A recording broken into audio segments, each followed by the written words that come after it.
প্রতিদিন করার মতো কিছু ছোট ছোট আমলে সালে শিখিয়ে দিবেন। প্রতিদিন করার মতো প্রথম আমলে সালে হলো 5 ওয়াক্ত নামাজ সময় মতো ধীরে ধীরে আদায় করবেন। এর চাইতে বড় কোনো আমলে চলে না। এই একটা যদি করেন আর ছোটখাটো কোনো আমল নাও করতে পারেন, বড় গুনাহ থেকে বেঁচে থাকেন, ইনশাআল্লাহ নাজাতের পথ অর্ধেক সুগম হয়ে যাবে। 5 ওয়াক্ত নামাজ, এইটার কোনো বিকল্প ইসলামে আর কিছু নাই। এইটা ঠিক রাখতেই হবে, এই ক্ষেত্রে কোনো ছাড় নাই। দাঁড়ায় না হলে বসে শুয়ে যেভাবে পারেন পড়তেই হবে, কোনো ছাড় নাই। অতএব 1 নম্বর আমল হলো 5 ওয়াক্ত নামাজ পড়বেন। 2 নম্বর হলো সকল বড় বড় মোটা মোটা গুনাহগুলা থেকে বেঁচে থাকবেন। চোখের গুনাহ, হারাম জিনিস দেখা, হারাম জিনিস শোনা, গালমন্দ করা, মানুষের হক মারা, হারাম খাওয়া, এই বড় বড় গুনাহগুলো থেকে বেঁচে থাকবেন। নাম্বার 3, নবী করিম সাল্লাল্লাহু আলাইহি ওয়াসাল্লাম প্রতি বেশি বেশি দুরূদ পাঠ করবেন। আল্লাহুম্মা সাল্লি আলা মুহাম্মদ ওয়া আলা আলি মুহাম্মদ, শুধু সাল্লাল্লাহু আলাইহি ওয়াসাল্লাম, দুরূদ ইব্রাহিম যত বেশি পারেন দিনে 10 বার 20 বার পাঠ করবেন। নাম্বার 4, ইস্তিগফার বেশি বেশি করবেন। আস্তাগফিরুল্লাহ ওয়া আতুবু ইলাইহি, আস্তাগফিরুল্লাহ ওয়া আতুবু ইলাইহি, আস্তাগফিরুল্লাহ আল্লাযী লা ইলাহা ইল্লা হুয়াল হাইয়ুল কাইয়্যুম, এরকম ইস্তিগফার করবেন। নাম্বার 5, যেই কোনো কাজ করবেন, এই কাজগুলোর পাশাপাশি কোরআনে কারীমের তেলাওয়াত প্রতিদিন একটু একটু করে করবেন। বিশেষ করে সূরা ইখলাস, কুল হুয়াল্লাহ সূরা একবার পড়লে 3 ভাগের কোরআন 3 ভাগের 1 ভাগ পড়ার সমান সওয়াব হয়। অতএব আপনি চাইলে কয়েক মিনিটের ভিতরে পুরো 1 খতম কোরআনের সওয়াব পেতে পারেন। বিশেষ সূরা ইখলাস পাঠ করবেন। 6 নম্বর হলো যত জিকির আছে কোরআন হাদিসে বর্ণিত, এই জিকিরগুলো বেশি বেশি করে পাঠ করবেন। যেমন সুবহানাল্লাহ ওয়া বিহামদিহি সুবহানাল্লাহিল আযীম, তারপর লা হাওলা ওয়ালা কুওয়াতা ইল্লা বিল্লাহ, এটাকে জান্নাতের ভান্ডার বলা হয়েছে। তারপর আপনার দুরূদ ইব্রাহিমের পাশাপাশি অন্যান্য সাধারণ দুরূদ তো পড়বেনই।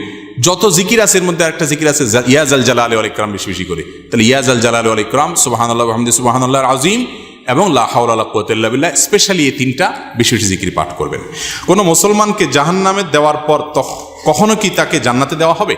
খুব গুরুত্বপূর্ণ একটা প্রশ্ন। একটু আগে যে গোষ্ঠীর কথা বলছিলাম, যারা আমাদের নবীজির হাদিসকে অস্বীকার করে, তারা শুধু কোরআন দিয়ে চলতে চায়, শুধু কোরআনে এত ইনিশিয়েট দেওয়া আছে যে এটা দিয়ে সে চলতে পারবে না।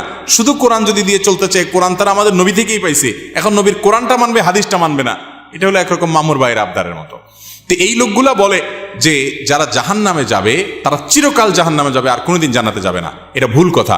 কোরআনে কারিমে আল্লাহ রাব্বুল আলামিন জাহান্নামীদের বিভিন্ন বিবরণ উল্লেখ করেছেন। অনেক পাপের কারণে জাহান্নামে স্থায়ী থাকার কথা বলেছেন, কিন্তু এগুলো সম্পর্কে খোদ নবী করিম সাল্লাল্লাহু আলাইহি ওয়াসাল্লাম কি ব্যাখ্যা দিয়েছেন, যার পরে কোরআন নাজিল হয়েছে, যাকে আল্লাহ পাঠিয়েছেন আমাদের কাছে, সেটা তারা জানার চেষ্টা করে না।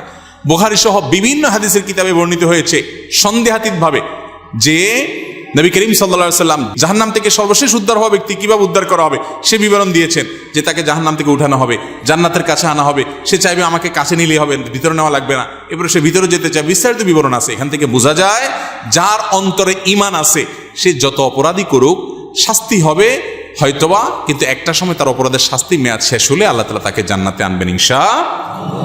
এই চিন্তা করে এবার তাহলে নিশ্চিন্তে পাপ করতে পারেন, যেহেতু জান্নাতে আসবেনই একবার, আর টেনশন কি। কিন্তু জাহান্নামে পড়ার পরে আল্লাহ তাআলা আমাদেরকে হেফাজত রাখুন। কেউ যদি বেদাতকে সুন্নত মনে করে বা বলে, তার কি ঈমান থাকবে? বেদাতকে সুন্নত বললেই বেঈমান হয়ে যাবে না, এত সহজ ক্যালকুলেশন করা যাবে না। একটা আমলকে একজন বেদাত বলছে, আরেকজন বলছে না এটা, আপনি বলছেন বেদাত, আমি বলছি না বা দাঁত, এটা দাঁত আছে।